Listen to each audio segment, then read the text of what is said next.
Then one of the 12, whose name was Judas Iscariot, went to the chief priests and said, "What will you give me if I deliver him over to you?" And they paid him 30 pieces of silver.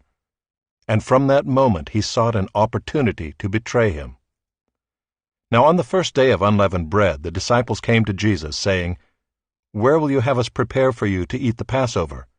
He said, "Go into the city to a certain man and say to him, 'The teacher says, my time is at hand. I will keep the Passover at your house with my disciples.'" And the disciples did as Jesus had directed them, and they prepared the Passover. When it was evening, he reclined at table with the 12. And as they were eating, he said, "Truly I say to you, one of you will betray me." And they were very sorrowful, and began to say to him one after another, "Is it I, Lord?"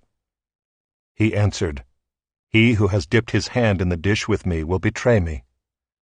The Son of Man goes as it is written of him, but woe to that man by whom the Son of Man is betrayed. It would have been better for that man if he had not been born."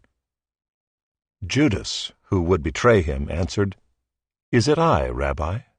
He said to him, "You have said so." Now as they were eating, Jesus took bread, and after blessing it, broke it, and gave it to the disciples, and said, "Take, eat, this is my body."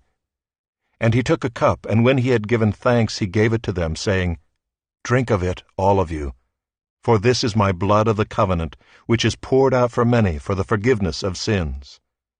I tell you, I will not drink again of this fruit of the vine, until that day when I drink it new with you in my Father's kingdom." And when they had sung a hymn, they went out to the Mount of Olives. Then Jesus said to them, "You will all fall away because of me this night. For it is written, I will strike the shepherd, and the sheep of the flock will be scattered. But after I am raised up, I will go before you to Galilee." Peter answered him, "Though they all fall away because of you, I will never fall away." Jesus said to him, "Truly I tell you, this very night, before the rooster crows, you will deny me 3 times. Peter said to him, "Even if I must die with you, I will not deny you." And all the disciples said the same. Then Jesus went with them to a place called Gethsemane, and he said to his disciples, "Sit here while I go over there and pray." And taking with him Peter and the 2 sons of Zebedee, he began to be sorrowful and troubled,